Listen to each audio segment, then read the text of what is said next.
ನಮಸ್ಕಾರ. ವೇದಿಕ್ ಹಾರ್ಮೋನಿಗೆ ಎಲ್ಲರಿಗೂ ಸ್ವಾಗತ. ಇವತ್ತು ನಾನು ಒಂದು ಸಾಲ್ಟ್ ವಾಟರ್ ಟೆಕ್ನಿಕ್ ನಿಮಗೆ ತಿಳಿಸ್ಕೊಡ್ತಾ ಇದ್ದೀನಿ. ಈ ರೀತಿ ಮಾಡೋದ್ರಿಂದ ನಮ್ಮ ಯಾವುದೇ ಒಂದು ಆಸೆ ಇರಬಹುದು, ದೊಡ್ಡದೇ ಆಗಿರ್ಬೋದು, ಚಿಕ್ಕದೇ ಆಗಿರ್ಬೋದು, ಅದನ್ನು ಎಷ್ಟು ಬೇಗ ನಾವು ಅದನ್ನು ಸಾಧನೆ ಮಾಡ್ಕೋಬೋದು ಅನ್ನೋದನ್ನು ತಿಳಿಸ್ಕೊಡ್ತೀನಿ ಇವತ್ತು.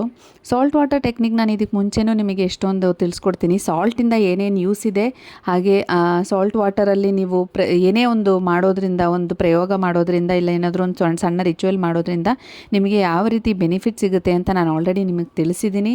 ಹಾಗೂ ಸಾಲ್ಟಿಗಿರುವಂಥ ಪವರ್ ಏನೇನು ಅಂತ ಕೂಡ ನಾನು ನಿಮಗೆ ಆಲ್ರೆಡಿ ಹೇಳ್ಕೊಟ್ಟಿದ್ದೀನಿ. ನೀವು ನೋಡಿಲ್ಲ ಅಂದರೆ ನಾನು ಹಳೆ ವಿಡಿಯೋನ ಹೋಗಿ ಒಂದ್ಸರಿ ಚೆಕ್ ಮಾಡ್ಕೊಂಡು ಬನ್ನಿ. ಇದಕ್ಕೆ ಮುಂಚೆ ನೇಮ್ ಬರೆದಾಕೋ ಒಂದು ರಿಚುವಲ್ನ ನಾನು ತಿಳಿಸಿದ್ದೆ. ಎಷ್ಟೋ ಜನಕ್ಕೆ ಅದು ಇಷ್ಟ ಆಗಿತ್ತು, ಅದು ನಡೆದಿದೆ ಅಂತ ಕೂಡ ನನಗೆ ರಿಪ್ಲೈ ಬಂದಿತ್ತು. ಹಾಗೆ ಇದು ಕೂಡ, ಇದರಲ್ಲಿ ನಾವು ಹೆಸರು ಜೊತೆಯಲ್ಲಿ ಇನ್ನೊಂದಷ್ಟು ನಾವು ಮಾಡ್ತಿದ್ದೀವಿ. ಅದು ಹೇಗೆ ಮಾಡೋದು ಅಂತ ನಾನು ನಿಮಗೆ ತಿಳಿಸ್ಕೊಡ್ತೀನಿ. ಮಾಡುವ ಮೊದಲು ನಿಮಗೆ ಏನೇನು ಬೇಕಾಗಿದೆ ಅನ್ನೋದನ್ನು ಕೂಡ ನಾನು ಹೇಳ್ತೀನಿ. ನಿಮಗೆ ಒಂದು ಗ್ಲಾಸ್ ಬೌಲ್ ಇದ್ದರೆ ಗ್ಲಾಸ್ ಬೌಲ್ ತೊಗೊಳ್ಳಿ. ಅಂದರೆ ಚಿಕ್ಕದಿರ್ಬೋದು, ಇಲ್ಲ ದೊಡ್ಡದು. ಈಗ ಒಂದು ಐಸ್ ಕ್ರೀಮ್ ಎಲ್ಲ ತೊಗೋಬೇಕಾದ್ರೆ ಒಂದು ಸಣ್ಣದಾಗಿರೋದೊಂದು ಬೌಲ್ ತೊಗೊಳ್ತೀವಲ್ಲ ನಾವು, ಗಾಜಿಂದು. ಯಾಕೆಂದರೆ ಗಾಜಿನ ಇದಕ್ಕೆ ಪವರ್ ಜಾಸ್ತಿ ಇರುತ್ತೆ. ಹಾಗಾಗಿ ನಾನು ಗಾಜಿನ ಬೌಲ್ ತೊಗೊಳ್ಳಿ ಅಂತ ಹೇಳೋದು ನಿಮಗೆ. ಇಲ್ಲ ಅಂದರೆ ಗಾಜಿಂದು ಏನೇ ಆದರೂ ಬೌಲ್ ಇಲ್ಲ ಅಂದರೆ ಗ್ಲಾಸ್ ಆದರೂ ಇದ್ರೂ ನೀವು ಅದನ್ನಾದರೂ ಯೂಸ್ ಮಾಡ್ಕೋಬೋದು ಈ ಒಂದು ರಿಚುವಲ್ ಮಾಡೋಕ್ಕೆ. ಯಾಕೆಂದರೆ ಅದಕ್ಕೆ ಸ್ವಲ್ಪ ಪವರ್ ಇರೋದ್ರಿಂದ ನಾನು ಗ್ಲಾಸ್ ಯೂಸ್ ಮಾಡಿ ಅಂತ ಹೇಳ್ತಾ ಇದ್ದೀನಿ. ನಿಮ್ಮ ಕನ್ವೀನಿಯನ್ಸ್ ನೋಡಿಕೊಂಡು ನೀವು ಅದನ್ನು ಯೂಸ್ ಮಾಡ್ಕೋಬೋದು. ನಂತರ ಇದಕ್ಕೆ ನೀವು ಫುಲ್ಲು ಈ ಬೌಲಲ್ಲಿ ಫುಲ್ಲು ನೀರು ತುಂಬಿಸ್ಕೋಬೇಕಾಗತ್ತೆ. ಚೆಲ್ಲೋಗೋ ಥರ ಅಲ್ಲ, ಒಂದು 3/4 ಅಂದರೆ ಮುಕ್ಕಾಲು ಭಾಗ ನೀರನ್ನ ನೀವು ತುಂಬಿಸ್ಬೇಕಾಗತ್ತೆ. ನಂತರ ಇದರೊಳಗಡೆಗೆ ನೀವು ಕಲ್ಲುಪ್ಪನ್ನು ಹಾಕಬೇಕಾಗತ್ತೆ. ಕಲ್ಲುಪ್ಪು, ಪುಡಿ ಉಪ್ಪು ಹಾಕೋಗಿಲ್ಲ. ಬೇರೆ ಉಪ್ಪು ಏನಾದರೂ ಹಾಕಲಾ ಅಂತ ಕೇಳಬೇಡಿ, ಕಲ್ಲುಪ್ಪೇನೆ ಹಾಕಬೇಕು. ಯಾಕಂದರೆ ಕಲ್ಲುಪ್ಪಿಗೆ ಪುಡಿ ಉಪ್ಪಿಗಿಂತ ಶಕ್ತಿ ಜಾಸ್ತಿ ಇರುತ್ತೆ. ಹಾಗಾಗಿ ಕಲ್ಲುಪ್ಪನ್ನೇ ನೀವು ಯೂಸ್ ಮಾಡಬೇಕಾಗತ್ತೆ. ಕಲ್ಲುಪ್ಪನ್ನ ಹಾಕಿದ ನಂತರ ಅದು ಇಮ್ಮಿಡಿಯೇಟಾಗಿ ನಿಮಗೆ ಕರಗಲ್ಲ. ಹಾಗಾಗಿ ಒಂದು 5 ನಿಮಿಷ ನೀವು ವೆಯ್ಟ್ ಮಾಡಬೇಕಾಗತ್ತೆ ಅದು ಕರಗೋವರೆಗೂ. ಇಲ್ಲ ಅಂದರೆ ನೀವು ಅದನ್ನು ಡೈಲ್ಯೂಟ್ ಮಾಡ್ಬೋದು. ಒಂದು ಸ್ಪೂನು ಇಲ್ಲ ಕಡ್ಡಿನೋ ಏನಾದರೂ ತೊಗೊಂಡು ನೀವು ಅದನ್ನು ಡೈಲ್ಯೂಟ್ ಮಾಡ್ಬೋದು. ಅದು ಕಂಪ್ಲೀಟಾಗಿ ಕರಗಿದೆ ಅಂತ ನೀವು ಕನ್ಫರ್ಮ್ ಮಾಡಿದ ನಂತರ ನೀವು ಈ ಒಂದು ರಿಚುವಲ್ನ ಮಾಡಬೇಕಾಗುತ್ತೆ. ಮೊದಲನೇದಾಗಿ ನೀವೇನು ಮಾಡಬೇಕು ಅಂದರೆ ಈ ಬೌಲ್ನ ಒಂದು ಶುದ್ಧವಾಗಿರುವಂಥ ಜಾಗದಲ್ಲಿ ಇಟ್ಕೊಳ್ಳಿ. ಟೇಬಲ್ ಇದ್ದರೆ ಟೇಬಲು, ಚೇರು ಅಂದರೆ ಟೇಬಲ್ ಮೇಲೆ ನೀವು ಇಟ್ಕೊಂಡಿದ್ದೀರಾ ಅಂದ್ಕೊಳ್ಳಿ, ಚೇರ್ ಮೇಲೆ ನೀವು ಕೂತಿದ್ದೀರಾ ಅಂದರೆ ಆ ರೀತಿ ಮಾಡ್ಕೋಬೋದು. ಇಲ್ಲ ನಿಮಗೆ ಜಾಗ ಎಲ್ಲ ಟೇಬಲ್ ಚೇರ್ ಇಲ್ಲ ಅಂದರೆ ಕೆಳಗಡೆ ಆದರೂ ನೀವು ಕೂತ್ಕೋಬೋದು. ಕೆಳಗಡೆ ಒಂದು ಬಟ್ಟೆ ಆರಿಸ್ಬಿಟ್ಟು ಅದ್ರ ಮೇಲೆ ಈ ಬೌಲ್ ಇಟ್ಟು ನೀವು ಒಂದು ಬಟ್ಟೆ ಮೇಲೇ ಕೂತ್ಕೋಬೇಕು. ಯಾವುದೇ ಒಂದು ರಿಚುವಲ್ ಮಾಡಬೇಕಾದ್ರೂ ಬರೀ ನೆಲದ ಮೇಲೆ ಕೂತ್ಕೊಂಡು ನಾವು ಮಾಡೋಂಗಿಲ್ಲ. ಪೂಜೆನೇ ಆಗಲಿ, ಇಲ್ಲ ನಾನು ಬೇರೆ ಏನಾದರೂ ಒಂದು ನಿಮಗೆ ಪರಿಹಾರಗಳು ಹೇಳಿರ್ತೀನಲ್ವ, ಏನೇ ಒಂದು ಮಾಡಬೇಕಾದ್ರೂ ಕೂಡ ಒಂದು ಸಣ್ಣದಾದ ಬಟ್ಟೆ ಆದ್ರೂ ಕೆಳಗಡೆ ಆರಿಸ್ಕೊಂಡು ಅದ್ರ ಮೇಲೆ ನೀವು ಕೂತ್ಕೊಂಡು ಮಾಡ್ಬೋದು. ಅದೇ ಥರ ಇದರಲ್ಲೂ ನೀವು ಕೂತ್ಕೊಂಡು ಬೌಲ್ನ ನೀವು ಈ ಬಟ್ಟೆ ಮೇಲೆ ಇಡ್ಬೋದು. ನಂತರ ನೀವು ಇದ್ರ ಮುಂದೆ ನೀವು ಈ ಸಾಲ್ಟ್ ವಾಟರ್ ಮುಂದೆ ನೀವು ಕೂತ್ಕೊಂಡು ಒಂದು ನಿಮಿಷ ಕರೆಕ್ಟಾಗಿ, 1 ಮಿನಿಟ್ ಕರೆಕ್ಟಾಗಿ, ಅಂದರೆ ಅದು ಒಳಗಡೆ ನೀವು ಕಣ್ಣು ತೆಗಿಬೇಡಿ, 1 ಮಿನಿಟ್ ಕರೆಕ್ಟಾಗಿ ಕಣ್ಣು ಮುಚ್ಚಿ ಕೈ ಮುಗಿದು ಇಮ್ಯಾಜಿನ್ ಮಾಡ್ಕೋಬೇಕು. ಯಾವ ಥರ, ಏನು ಕಲ್ಪನೆ ನೀವು ಮಾಡ್ಕೋಬೇಕಾಗಿರೋದು ಅಂದರೆ, ನಾನು ಎಷ್ಟೊಂದು ಮ್ಯಾನಿಫೆಸ್ಟೇಷನ್ ಟೆಕ್ನಿಕಲ್ಲಿ ಹೇಳಿದ್ದೀನಿ ಮುಂಚೆನೂ. ನೀವು ಮ್ಯಾನಿಫೆಸ್ಟ್ ಮಾಡಬೇಕಾದ್ರೆ ಏನು ನಿಮಗೆ ಆಸೆ ಇದೆಯೋ ಅದು ಆಲ್ರೆಡಿ ಆಗಿದೆ ಅನ್ನೋವಂಥ ಒಂದು ರೀತಿಯಲ್ಲೇ ನೀವು ಕಾಣಬೇಕಾಗತ್ತೆ. ಇದು ಮ್ಯಾನಿಫೆಸ್ಟೇಷನ್ದು ಒಂದು ಮೊದಲನೇ ಅಧ್ಯಾಯ ಅನ್ಬೋದು. ಯಾಕೆ ಅಂದರೆ ನಾವು ಈಗ ದೇವ್ರ ಹತ್ರ ನಾವು ಹೋಗಿದ ತಕ್ಷಣ ನಾವೇನು ಹೇಳ್ತೀವಿ, ದೇವರೇ ನಂಗೆ ಇದು ಕೊಡಪ್ಪ, ನನಗೆ ಏನಾದರೂ ಒಂದು ಕೊಡಪ್ಪ ಅಂತ ಕೇಳ್ಕೊತೀವಿ ಅಲ್ವಾ. ನಂಗೆ ಮನೆ ಬೇಕು, ನನಗೆ ಆದಷ್ಟು ಬೇಗ ಒಂದು ಮನೆ ಮಾಡಿಕೊಡು, ಈ ರೀತಿ ನಮ್ಮ ಬೇಡಿಕೆಗಳನ್ನ ನಾವು ದೇವ್ರ ಹತ್ರ ಇಡ್ತೀವಿ, ಕೇಳ್ಕೊತಾ ಇರೋ ಥರ. ಮ್ಯಾನಿಫೆಸ್ಟೇಷನಲ್ಲಿ ಆ ರೀತಿ ಬರಲ್ಲ. ಮ್ಯಾನಿಫೆಸ್ಟೇಷನ್ ಅಂದರೆ ನಾವು ಆಲ್ರೆಡಿ ಆಗಿರೋ ಥರ ನಾವು ಇಮ್ಯಾಜಿನ್ ಮಾಡ್ಕೋಬೇಕಂದ್ರೆ ನಮಗೆ ಆಲ್ರೆಡಿ ಮನೆ ಆಗಿದೆ. ಇಲ್ಲ ನೀವು ಎಕ್ಸಾಮ್ಗೋಸ್ಕರ ನೀವು ಮಾಡ್ತಿದ್ದೀರಾ ಅಂದರೆ, ಈಗ 10th ಸ್ಟ್ಯಾಂಡರ್ಡ್ ಎಕ್ಸಾಮ್ ನಾನು ಬರೆದಿದ್ದೀನಿ, ನನಗೆ ಇಷ್ಟು ಮಾರ್ಕ್ಸ್ ಬೇಕು ಅನ್ನೋ ಒಂದು ಇದು ನೀವು ಬರೆದಿರಬೇಕು, ಓದಿ ಕಷ್ಟಪಟ್ಟು ಬರೆದಿರಬೇಕು, ನಿಮ್ಮ ಪ್ರಯತ್ನ ಅಲ್ಲಿರಬೇಕು. ನಿಮಗೆ ಗೊತ್ತಿರುತ್ತಲ್ವ ಯಾವ ರೀತಿ ನನಗೆ ಸಿಗ್ಬೋದಾ ಸಿಗಲ್ವಾ ಅನ್ನೋದನ್ನು ಗೊತ್ತಿರಬೇಕು ನಿಮಗೆ. ನೀವು ಪೇಪರ್ ಖಾಲಿ ಬಿಟ್ಬಿಟ್ಟು ಬಂದು ಇಲ್ಲಿ ಮ್ಯಾನಿಫೆಸ್ಟ್ ಮಾಡೋದ್ರಿಂದ ಏನು ಪ್ರಯೋಜನ ಇಲ್ಲ. ನಾವು ಮ್ಯಾನಿಫೆಸ್ಟ್ ಮಾಡಬೇಕಾದ್ರೆ ಪ್ರಪಂಚಕ್ಕೆ ಗೊತ್ತಿರುತ್ತೆ ನಿಮಗೆ ಕೊಡಬೇಕಾ ಬೇಡವಾ ಅನ್ನೋದು. ಆ ರೀತಿ ನಮಗೆ ಕೊಡ್ಬೋದು ಅನ್ನೋವಂಥ ಒಂದು ಇದು ನಿಮಗೂ ಗೊತ್ತಿರುತ್ತೆ, ನನಗಿದು ಸಿಗುವಂಥ ಚಾನ್ಸಸ್ ಇದೆ ಅನ್ನೋವಂಥ ವಿಷಯಗಳನ್ನ ನೀವು ಬರೀಬೇಕಾಗುತ್ತೆ. ಸುಮ್ಮನೆ ಕೂತ್ಕೊಂಡು ನಾಳೆ ಬೆಳಗ್ಗೆ ನನಗೆ 1 ಕೋಟಿ ಬೇಕು ಅಂತ ನಾವು ಬರೆದ್ಬಿಟ್ಟು ಇಲ್ಲ ಇಮ್ಯಾಜಿನ್ ಮಾಡ್ಕೊಂಡಿದ್ದ ತಕ್ಷಣ ನಮಗದು ನಡೆಯಲ್ಲ, ಅದು ನೆಗೆಟಿವ್ ಆಗೋಗುತ್ತೆ. ಹಾಗಾಗಿ ನಮಗೆ ಈಗ ಒಂದು ಪರಿಸ್ಥಿತಿಯಲ್ಲಿ ನಾವಿದ್ದೀವಿ, ನನಗೀಗ ಒಂದು 10 ಡೇಸಲ್ಲಿ ಒಂದು 10,000 ರೂಪಾಯಿ ಎಲ್ಲಿಂದಾದರೂ ಅಡ್ಜಸ್ಟ್ ಆಗಬೇಕು, ಇದು ಆಗುವಂಥ ವಿಷಯಗಳು ಅಲ್ವಾ. ನಮಗೆ ಗೊತ್ತು ಇದು ನಡಿಬೋದು, ಇಲ್ಲ ಎಲ್ಲಿಂದಾದರೂ ನಂಗೆ ಬರಬಹುದು, ಆದರೆ ಬರ್ತಿಲ್ಲ ಅನ್ನೋದು ಗೊತ್ತಿದ್ದಾಗ ನೀವು ಈ ರೀತಿ ಮಾಡ್ಕೋಬೋದು. ಸೊ ನಡೆಯುವಂಥ ಒಂದು ವಿಷಯಗಳನ್ನ ನೀವು ಬರೀಬೇಕಾಗತ್ತಂದರೆ ನಿಮಗೆ ಗೊತ್ತಿರತ್ತೆ. ಈಗ ನಾನು ಮನೆ ಕಟ್ಟಬೇಕು ಅಂದರೆ ಒಂದು ಪ್ಲ್ಯಾನಿಂಗಲ್ಲಿ ಇರ್ತೀರಾ ನೀವು ಆಲ್ರೆಡಿ, ಆಗಬೇಕು ಮನೆ, ಅದು ಇದು ಅಂತೆಲ್ಲ ಯೋಚನೆಗಳು ನಡೀತಾ ಇರುತ್ತೆ, ಆದರೆ ಅದು ಆಗ್ತಾ ಇರಲ್ಲ. ಇಲ್ಲ ಬೇರೆ ಏನಾದರೂ ಒಂದು ಆಸೆ ಇರುತ್ತೆ, ನೀವೇನೋ ಒಂದು ಬಿಸ್ನೆಸ್ ಸಣ್ಣದಾಗಿ ಸ್ಟಾರ್ಟ್ ಮಾಡಿರ್ತೀರ, ಅದು ಚೆನ್ನಾಗಿ ಕಲಿಬೇಕು ಅನ್ನೋ ಆಸೆ ಇರುತ್ತೆ, ಯಾಕೋ ಒಂದು ಅಡಚಣೆಗಳಾಗ್ತಿದೆ ಅನ್ನೋಂಥ ಪರಿಸ್ಥಿತಿಯಲ್ಲಿ ನೀವು ಅದನ್ನು ಬರೀತೀರಾ, ಅದು ಇಂಪ್ರೂವ್ ಆಗುತ್ತೆ. ಯಾಕಂದರೆ ಪ್ರಪಂಚಕ್ಕೆ ಗೊತ್ತಿರುತ್ತೆ ನೀವು ಏನು ಕೇಳ್ಕೊತಿದ್ದೀರಾ ಅದು ಕೊಡಬೇಕೋ ಬೇಡವೋ ಅನ್ನೋದು ಪ್ರಪಂಚ ನಿರ್ಧಾರ ಮಾಡುತ್ತೆ. ಅದಕ್ಕೇ ಪ್ರತಿ ಸರಿ ನಾನು ಹೇಳೋದು, ನಿಮ್ಗೆ ಏನಾದರೂ ಒಂದು ಒಳ್ಳೇದಾಗ್ತಿದೆ ಅನ್ನೋವಾಗ ಪ್ರಪಂಚಕ್ಕೆ thank you thank you thank you ಅಂತ 3 ಸರಿ ಹೇಳಿ. ಇದು ಮ್ಯಾನಿಫೆಸ್ಟೇಷನಲ್ಲಿ ಇನ್ನೊಂದು ಟೆಕ್ನಿಕ್ಕು. ನೀವು ಥ್ಯಾಂಕ್ ಯು ಅಂತ ಹೇಳಿದಾಗ ಮತ್ತಿನ್ನಷ್ಟು ನಿಮಗೆ ಸಿಗುವಂಥ ಚಾನ್ಸಸ್ ಹೆಚ್ಚಾಗುತ್ತೆ. ಹಾಗಾಗಿ ಯಾವಾಗಲೂ ಆ ಒಂದು ಇದನ್ನು ಫಾಲೋ ಮಾಡ್ಕೊಂಡು ಹೋಗಿ. ಈಗ ಬೌಲ್ ಮುಂದೆ ಕೂತ್ಕೊಂಡು ನೀವೇನು ಮಾಡಬೇಕಾಗಿರೋದಂದರೆ ನಿಮ್ಮ ಜೀವನದಲ್ಲಿ ನಡೆದಿರುವಂಥ ಒಳ್ಳೆಯ ವಿಷಯಗಳನ್ನ ನೀವು ಯೋಚನೆ ಮಾಡಬೇಕಾಗುತ್ತೆ. ಕೆಲವ್ರು ಹೇಳ್ತಾರೆ ನನಗೆ ಆ ಥರದ್ದು ನಡೆದೇ ಇಲ್ಲ ಅಂತ. ಆ ಥರ ಇರೋಕ್ಕೆ ಚಾನ್ಸೇ ಇಲ್ಲ. ಜೀವನದಲ್ಲಿ ಕೆಟ್ಟದ್ದು ಎಷ್ಟು ದೊಡ್ಡದಾಗಿ ನಡೆದಿರುತ್ತೋ ಒಳ್ಳೆಯದು ಕೂಡ ಅದ್ರ ಜೊತೆಯಲ್ಲೇ ನಡೆದಿರುತ್ತೆ. ಕೆಲವ್ರು ಹೇಳ್ತಾರೆ ನನ್ನ ಜೀವನದಲ್ಲಿ ಕೆಟ್ಟದೇ ಆಗಿರುತ್ತೆ ಅಂತ. ಆದರೆ ಒಳ್ಳೆಯ ವಿಷಯಗಳನ್ನು ನಾವು ಗಮನಿಸದೇ ಹೋಗಿರ್ತೀವಿ. ನಾವು ಅದನ್ನೇ ಈ ಕೆಟ್ಟದೇ ಆಗಿದೆ ಅಂತ ನಾವು ಹೇಳಿ ನಾವು ಜೀವನದಲ್ಲಿ ಅದನ್ನೇ ನಾವು ಅಟ್ರ್ಯಾಕ್ಟ್ ಮಾಡ್ಕೋತಾ ಇರ್ತೀವಿ. ನನ್ನ ಜೀವನದಲ್ಲಿ ಮದುವೆ ಆಗಿ ಬಂದೆ, ಅದು ಸರಿ ಹೋಗಲಿಲ್ಲ, ಅದಾದಮೇಲೆ ಹಿಂಗಾಗೋಯ್ತು, ಆಮೇಲೆ ಇನ್ನೇನೋ ಒಂದು ಆಗೋಯ್ತು ಅಂತ ಈ ರೀತಿ ನಾವು ಮಾತಾಡ್ಕೊತಾನೇ ಇದ್ದರೆ ಮುಂದೆ ಅದೇ ಆಗ್ತಾ ಹೋಗುತ್ತೆ. ಹಾಗಾಗಿ ನಮ್ಮ ಜೀವನದಲ್ಲಿ ಕೆಟ್ಟದಾಗೋದನ್ನು ನಾವು ಮೂಲೆಗೆ ತಳ್ಳಿಬಿಟ್ಟು ಒಳ್ಳೇದಾಗೋದನ್ನು ಮಾತ್ರ ನಾವು ಹೇಳ್ತಾ ಹೋಗಬೇಕು.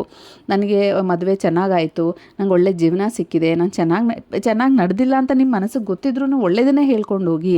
ಯಾರೇ ಕೇಳಿದ್ರೂ ನಾನು ಚೆನ್ನಾಗಿ ನಡೀತೀನಿ, ನನ್ನ ಜೀವನ ಚೆನ್ನಾಗಿ ನಡೀತಿದೆ ಅಂತ ಹೇಳಿ ಆಟೋಮೆಟಿಕ್ಕಾಗಿ ಅದು ಚೆನ್ನಾಗೇ ನಡೆಯುತ್ತೆ. ನಾವು ಯಾವಾಗ ನೆಗೆಟಿವ್ ಆಗಿ ಮಾತಾಡ್ಕೊಂಡು ಮುಂದೆ ನುಗ್ತೀವೋ ಅದು ನೆಗೆಟಿವ್ ಎನರ್ಜಿನ ಅಟ್ರ್ಯಾಕ್ಟ್ ಮಾಡ್ತಾ ಹೋಗುತ್ತೆ. ಹಾಗಾಗಿ ನೆಗೆಟಿವ್ ಆಗಿರುವಂಥ ವಿಷಯಗಳು ನಿಮ್ಮ ಜೀವನದಲ್ಲಿ ನಡೆಯುತ್ತೆ.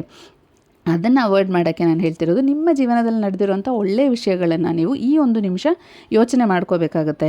ಯಾವ ಥರ ಅಂದರೆ ಸಣ್ಣ ಪುಟ್ಟದೇ ಆಗಲಿ, ಓಕೆ ನಾನೊಂದು 1 ಗ್ರಾಮ್ ಗೋಲ್ಡಲ್ಲಿ ಏನೋ ಒಂದು ತಗೊಂಡೆ, ಅದೊಂದು ಖುಷಿ ವಿಷಯ ಅಲ್ವಾ, ನಮ್ಗೆ ಏನೋ ಒಂದು ಸಣ್ಣದಾಗಿ ಒಳ್ಳೆಯದಾಗಿದೆ ಅದನ್ನು ಯೋಚನೆ ಮಾಡಿ. ಇಲ್ಲ ನನ್ನ ಮಗಳು 10ನೇ ಕ್ಲಾಸ್ ಪಾಸ್ ಆದ್ರೂ ಅದು ಒಳ್ಳೆಯ ವಿಷಯನೇ. ರ್ಯಾಂಕ್ ಬರಬೇಕು ಅಂತ ಏನಿಲ್ಲ, ಪಾಸ್ ಆಗೋದು ಒಂದು ಒಳ್ಳೆಯ ವಿಷಯ. ಫೇಲ್ ಆಗಿರೋ ಎಷ್ಟೋ ಜನ ಮಕ್ಕಳು ಅಳ್ತಿರ್ತಾರಲ್ವ, ಆ ಒಂದು ಕಂಪೇರ್ ಮಾಡಿದ್ರೆ ದೇವ್ರು ನಮಗೆ ಎಲ್ಲೋ ಒಂದು ಕಡೆ ಒಳ್ಳೆಯದೇ ಮಾಡಿದ್ದಾನೆ ಅಂತ ಯೋಚನೆ ಮಾಡಬೇಕು. ಎಷ್ಟೋ ಮೇಲೆ ಲೆವೆಲಿಗೆ ಯೋಚನೆ ಮಾಡಿ ನಂಗೆ ರ್ಯಾಂಕ್ ಬಂದಿಲ್ವಲ್ಲ ಅಂತ ಯೋಚನೆ ಮಾಡೋ ಬದಲು ಇಷ್ಟಾದರೂ ನನಗೆ ದೇವ್ರು ಕೊಟ್ಟನಲ್ಲ ಅನ್ನುವಂಥ ಯೋಚನೆಯಲ್ಲಿ ನಾವು ಒಳ್ಳೆಯದೇ ಆಗಿದೆ ಅಂತ ನೀವು ಖುಷಿಯಿಂದ ಇರುವಾಗ ಇನ್ನೊಂದಷ್ಟು ಖುಷಿ ಸಂಭವಗಳು ನಿಮ್ಮ ಜೀವನದಲ್ಲಿ ನಡೆಯುತ್ತೆ. ಹಾಗಾಗಿ ಅದನ್ನು ಪಾಸಿಟಿವ್ ಆಗೇ ತಗೊಂಡು ಚೆನ್ನಾಗಾಗಿದೆ, ನನಗೆ ಇನ್ನೂ ಚೆನ್ನಾಗಾಗುತ್ತೆ ಅಂತ ಅಂದ್ಕೊಂಡು ನೀವು ಮುಂದೆ ಹೋಗ್ತಾ ಇರಬೇಕು. ಈ ಅಂಥ ಸಣ್ಣ ವಿಷಯಗಳನ್ನೆಲ್ಲ ನೀವು ಒಳ್ಳೆಯ ವಿಷಯಗಳನ್ನ ಮಾತ್ರ ಈ ನೀರಿನ ಬೌಲ್, ಯಾಕಂದರೆ ಕಲ್ಲುಪ್ಪು ನೀರಲ್ಲಿ ಹಾಕಿ ಅದ್ರ ಮುಂದೆ ನೀವು ಕೂತ್ಕೊಂಡಾಗ ನೀವು ಏನೇ ಯೋಚನೆ ಮಾಡಿದ್ರೂ ಅದು ಅಟ್ರ್ಯಾಕ್ಟ್ ಮಾಡುತ್ತೆ. ಹಾಗಾಗಿ ಒಳ್ಳೆಯದನ್ನು ಮಾತ್ರ ನೀವು ಈ ಟೈಮಲ್ಲಿ ಯೋಚನೆ ಮಾಡಬೇಕಾಗುತ್ತೆ. ಕೆಟ್ಟ ಯೋಚನೆಗಳು ನಿಮ್ಮ ಮನಸ್ಸಲ್ಲಿ ಬರಬಾರ್ದು. ಒಳ್ಳೆಯ ಯೋಚನೆಗಳು ಬಂದಾಗ ಆಟೋಮೆಟಿಕ್ಕಾಗಿ ನಿಮಗೆ ಖುಷಿ ಆಗ್ತಾ ಇರುತ್ತೆ ನಿಮ್ಮ ಮನಸ್ಸೊಳಗಡೆ. ಆ ಒಂದೇ 1 ನಿಮಿಷ ನೀವು ಯೋಚನೆ ಮಾಡಿದರೆ ಸಾಕು. ನಂತರ ನೀವೇನು ಮಾಡಬೇಕು, ಆಲ್ರೆಡಿ ನಿಮಗೊಂದು ಪಾಸಿಟಿವ್ ಎನರ್ಜಿ ಬಂದಿರುತ್ತೆ.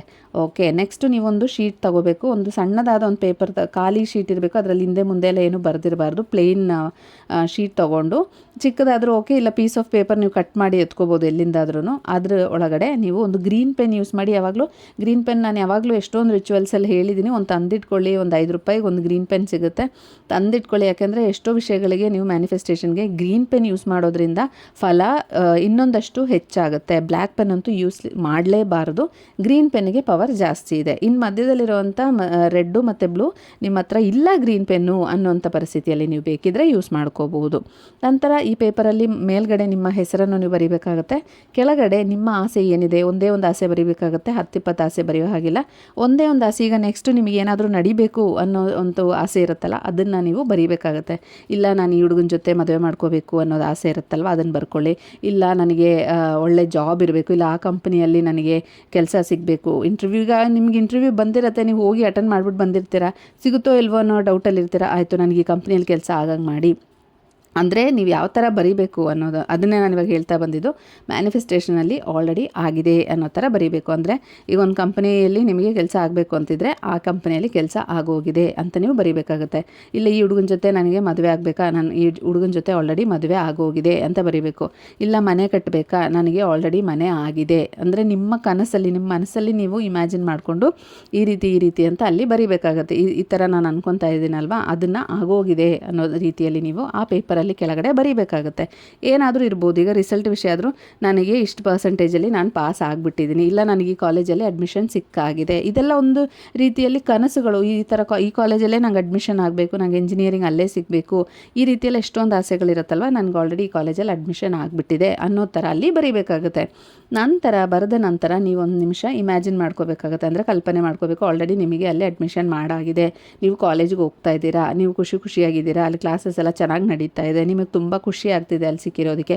ಈ ರೀತಿ ಇಮ್ಯಾಜಿನೇಷನ್ ಮಾಡ್ಕೋಬೋದು. ಇಲ್ಲ ನೀವು ಮನೆ ಕಟ್ಟೋದಾದರೆ, ನಾನು ಮನೆ ಕಟ್ಟಾಗಿದೆ, ನನ್ನ ಗೃಹ ಪ್ರವೇಶ ನಡೀತಾ ಇದೆ, ಎಲ್ಲರೂ ಬಂದಿದ್ದಾರೆ, ನಾನು ಖುಷಿಯಾಗಿ ಮನೆಯೊಳಗಿದ್ದೀನಿ, ಖುಷಿಯಾಗಿದ್ದೀನಿ, ನನಗೆ ಏನೇನು ಬೇಕೋ ಎಲ್ಲ ನಂಗೆ ಸಿಕ್ಕಾಗಿದೆ ಅನ್ನೋ ಥರ ರೀತಿಯಲ್ಲಿ ನೀವು ಕಲ್ಪನೆ ಮಾಡ್ಕೋಬೇಕಾಗತ್ತೆ. ಕಣ್ಣು ಮುಚ್ಕೊಂಡು ನೀವು ಕಾಣಬೇಕಾಗತ್ತೆ ಕಣ್ಣಲ್ಲಿ. ನಿಮ್ಮ ಕನಸಿನ ಮನೆ ನಿಮಗಿರುತ್ತಲ್ಲ ಆಸೆ, ಆ ರೀತಿ ಮನೆಯೊಳಗಡೆ ನೀವು ಹೋಗೋ ರೀತಿಯಲ್ಲಿ ನೀವು ನೋಡಿ ಕಣ್ಣಲ್ಲಿ ಕಾಣಬೇಕಾಗತ್ತೆ.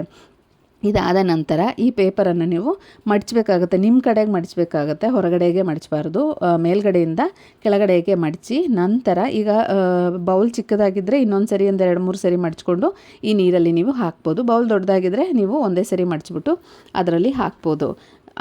ಮಡಚಿದ ನಂತರ ಈ ನೀರೊಳಗಡೆ ನೀವು ಹಾಕಿ, ಈ ಪೇಪರ್ ತುಂಬ ತೆಳ್ಳು, ಟಿಶ್ಯೂ ಪೇಪರಲ್ಲೆಲ್ಲ ಬರೆಯೋಂಗಿಲ್ಲ, ಹರಿದೋಗ್ಬಿಡುತ್ತೆ.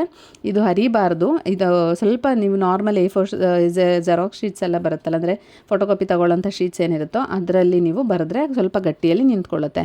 ನಂತರ ಇದನ್ನು ಫೋಲ್ಡ್ ಮಾಡಿ ಈ ನೀರೊಳಗಡೆ ಹಾಕಿ ಒಂದು 1 ಅವರ್ ಇಲ್ಲ 2 ಅವರ್ ಬಿಟ್ಬಿಡಬೇಕು. ಇಲ್ಲೊಂದು ಅರ್ಧ ದಿನ ಬಿಟ್ಟರು ಪರವಾಗಿಲ್ಲ, ಇಲ್ಲ ನೀವು ಬೆಳಗ್ಗೆ ಮಾಡಿಬಿಟ್ಟು ಸಂಜೆ ನೀವು ಕೆಲಸ ಮುಗಿಸ್ಕೊಂಡು ಬರೋವರೆಗೂ ಅದರಲ್ಲಿ ಇಟ್ಟರು ಏನೂ ಪ್ರಾಬ್ಲಮ್ ಇಲ್ಲ.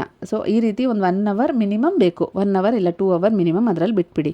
ಅಷ್ಟೊತ್ತಿಗೆ ಅದ್ರದ್ದು ಏನಾದರೂ ನೆಗೆಟಿವ್ ಎನರ್ಜಿ, ಅಂದರೆ ನೆಗೆಟಿವ್ ಏನಾದರೂ ಅಟ್ರ್ಯಾಕ್ಟ್ ಆಗಿದ್ದರೆ, ಈಗ ನಿಮಗೆ ಅಡಚಣೆಗಳೇನಾದರೂ ಮನೆ ನೀವು ತೊಗೊಳಕ್ಕೆ ಹೋಗ್ತಾಯಿದ್ರು ಆಗ್ತಾ ಇಲ್ಲ ಅನ್ನೋಂಥ ಒಂದು ಪರಿಸ್ಥಿತಿಯಲ್ಲಿ ಏನಾದರೂ ಒಂದು ನೆಗೆಟಿವ್ ಅದಕ್ಕಿದ್ದರೆ ಇದೆಲ್ಲ ಈ 1 ಅವರ್ 2 ಅವರ್ ಈ ನೀರಲ್ಲಿ, ಉಪ್ಪು ನೀರಲ್ಲಿದ್ದಾಗ ಅದೆಲ್ಲ ರಿಮೂವ್ ಆಗುತ್ತೆ ಅದರಲ್ಲಿ. ಸೊ ನಂತರ ನೀವೇನು ಮಾಡಬೇಕು, ಈ ಪೇಪರನ್ನು ನೀವು ರಿಮೂವ್ ಮಾಡಬೇಕು. ಅಂದರೆ 1 ಅವರ್ 2 ಅವರ್ ಆದಮೇಲೆ ಪೇಪರನ್ನು ನಿಧಾನಕ್ಕೆ ಹರಿದೋಗ್ದಿರೋ ಥರ ಮೇಲೆ ಎತ್ತಿ, ಅದರಲ್ಲಿ ನೀರು ಬೀಳ್ತಾ ಇರುತ್ತಲ್ಲ ಅದು ಡ್ರಾಪ್ ಆಗಿ ಕಂಪ್ಲೀಟಾಗಿ ನೀರು ಆ ಬೌಲಲ್ಲಿ ಬಿದ್ದ ನಂತರ ನೀವು ಅದನ್ನು ಬೇಕಿದ್ರೆ ಒಂಚೂರು ಎಲ್ಲಾದರೂ ಮಣ್ಣಿದ್ದರೆ ನೀವು ಅದನ್ನು ಅಗೆದುಬಿಟ್ಟು ಈ ಪೇಪರ್ ಅದರಲ್ಲಿ ಹಾಕಿ ಬಿಟ್ಬಿಡ್ಬೋದು. ಇಲ್ಲ ನಿಮಗೆ ಮಣ್ಣೇನಿಲ್ಲ ಮನೆ ಮುಂದೆ ಅಂದರೆ ನಿಮ್ಮ ಖಾಲಿ ಪಾಟ್ ಏನಾದರೂ ಇದ್ದರೆ ಅದರಲ್ಲೂ ಒಂಚೂರು ಡಿಗ್ ಮಾಡಿಬಿಟ್ಟು ಅದರೊಳಗಡೆ ಹಾಕ್ಬೋದು. ತೀರಾ ನಿಮಗೆ ಆ ಥರ ಏನೂ ಇಲ್ಲ ಸಿಚುವೇಶನ್ ಅಂದರೆ ಇದನ್ನು ನೀವು ನೀಟಾಗಿ ಎತ್ತಿಟ್ಕೊಳ್ಳಬಹುದು. ನಂತರ ಈ ಬೌಲಲ್ಲಿರೋ ನೀರನ್ನ ನೀವು ಆಚೆಗೆ ಅಂದರೆ ಯಾರು ತುಳಿದಿರೋಂಥ ಜಾಗಕ್ಕೆ ಹಾಕ್ಬೋದು. ಇಲ್ಲಾಂದರೆ ನಿಮ್ಮ ಸಿಂಕ್ ಇರುತ್ತಲ್ಲ, ಅಡುಗೆ ಮನೆ ಸಿಂಕು, ಅದರಲ್ಲಿ ನೀವು ಹಾಕ್ಬಿಟ್ಟು ಮತ್ತೆ ಹೊಸ ನೀರನ್ನ ಒಂಚೂರು ಹಾಕಿ ಅದರಲ್ಲಿ ಕ್ಲೀನ್ ಮಾಡ್ಕೋಬೋದು. ಈ ರೀತಿ ಮಾಡೋದ್ರಿಂದ ಇದರಲ್ಲಿ ಆಗಿರೋಂಥ ಅಡಚಣೆಗಳು, ಏನಾದರೂ ನೆಗೆಟಿವ್ ಎನರ್ಜಿ ಇದ್ದಾಗ ಇರೋದು ಎಲ್ಲನೂ ಕ್ಲೀನ್ ಆಗುತ್ತೆ. ಕ್ಲೀನಾಗಿ ಅದಕ್ಕೆ ಸೊಲ್ಯೂಷನ್ ಬರೋಕ್ಕೆ ನಿಮಗೆ ಸ್ಟಾರ್ಟ್ ಆಗುತ್ತೆ. ಇದು ಒಂದೇ ಸರಿ ಮಾಡೋದು, ಪದೇ ಮಾಡೋ ಹಾಗಿಲ್ಲ, 1 ಟೈಮ್ ಮಾಡಿದರೆ ಸಾಕು. ಇದು ಮಾಡಿದ ನಂತರ ನಾಳೆನೇ ಆಗುತ್ತೆ ಅನ್ನೋದನ್ನು ನಾನು ಹೇಳಲ್ಲ. ಅದಕ್ಕೆ ಅದರದೇ ಆಗಿರುವಂಥ ಸಮಯಗಳು ಬೇಕಾಗುತ್ತೆ. ಈಗ ನೀವು ಎಕ್ಸಾಮ್ಗೋಸ್ಕರ ನೀವು ಮಾಡಿದಿರಲ್ಲ, ಕಾಲೇಜ್ಗೋಸ್ಕರ ಎಲ್ಲ ಮಾಡಿದಿರ ಅಂದರೆ ನಿಮಗೆ ಗೊತ್ತಿರುತ್ತೆ ಎಷ್ಟು ದಿನ ಅದಕ್ಕೆ ಟೈಮ್ ಹಿಡಿಯುತ್ತೆ, ಇಲ್ಲ ಯಾವಾಗ ಅದು ರಿಸಲ್ಟ್ ಬರುತ್ತೆ ಆವಾಗ ನಿಮಗೆ ಅದ್ರದ್ದು ಫಲ ಸಿಗುತ್ತೆ ಅನ್ನೋದು. ಆ ರೀತಿ ನೀವು ಕಾಯಬೇಕಾಗತ್ತೆ. ಕಾದ ನಂತರ ನಿಮಗೆ ಖಂಡಿತ ರಿಸಲ್ಟ್ ಸಿಗುತ್ತೆ 100%. ಇದು ಎಷ್ಟೋ ಜನಕ್ಕೆ ನಡೆದಿರೋವಂಥ ವಿಷಯಗಳು. ಹಾಗಾಗಿ ನೀವು ಒಂದ್ಸರಿ ಟ್ರೈ ಮಾಡಿ. ಎಲ್ಲರಿಗೂ ಒಳ್ಳೆಯದಾಗಲಿ. ನನ್ನ ವಿಡಿಯೋ ಇಷ್ಟ ಆಗಿದ್ರೆ ನನ್ನ ಚಾನಲನ್ನು ಸಬ್ಸ್ಕ್ರೈಬ್ ಮಾಡಿ. ಹಾಗೆ ಮುಂದಿನ ವಿಡಿಯೋದಲ್ಲಿ ಸಿಗೋವರೆಗೂ ನಮಸ್ಕಾರ.